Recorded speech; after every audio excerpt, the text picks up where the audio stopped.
meya w'aka karere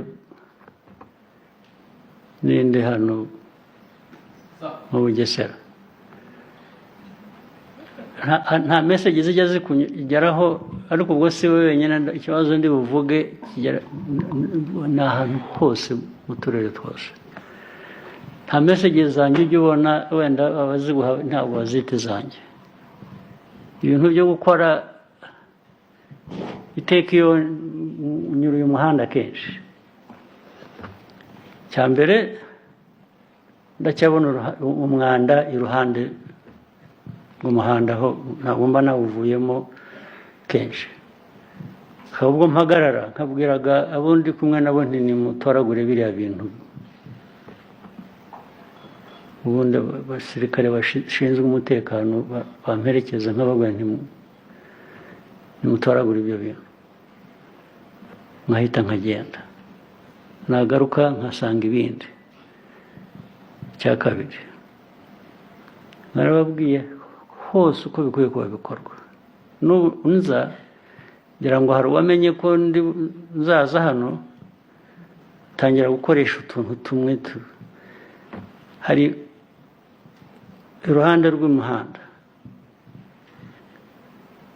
ibintu bisa ni nk'imirima cyangwa n'imbere y'amazu aya ngaya akorerwamo ibintu by'ubucuruzi n'iki. Ugasanga inzu irubatse ubundi imeze neza, imbere yayo ni ibyondo n'ibitaka kugera ku muhanda.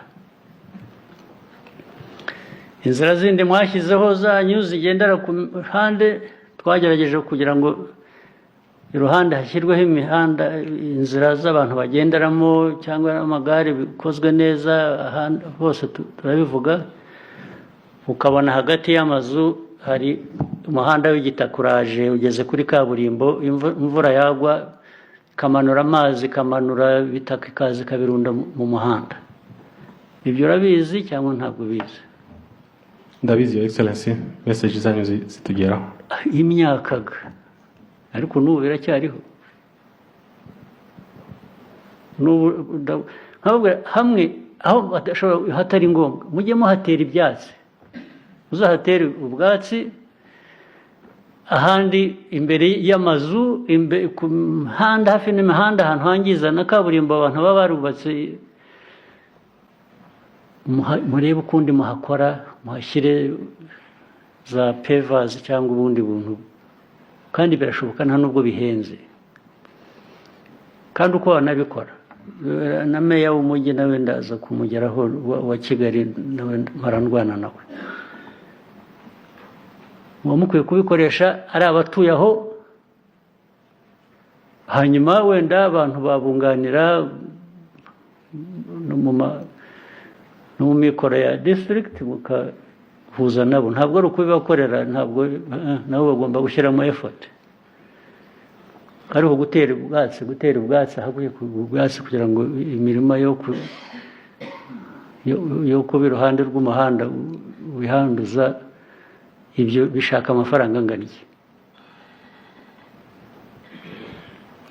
Your Excellency, byinshi ntabwo ari amafaranga, ni ukubyumva gusa abantu tugafatanya. Nibyo bigutumyeho rero kenshi byakugezeho. N'aba batangira kubaka amazu bakayageza hagati bakayatwikira,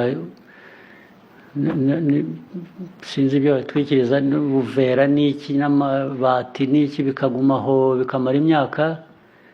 Impamvu utabibaza ababikora n'iki? So ubutumwa rero ngutumyeho kenshi bwakugezeho. Okay. Ubu hagiye gukurikiraho ibindi nabyo byiteguye, bikorwe vuba na bwangu. Yes sir. Urabyumva? Yes, Your Excellency.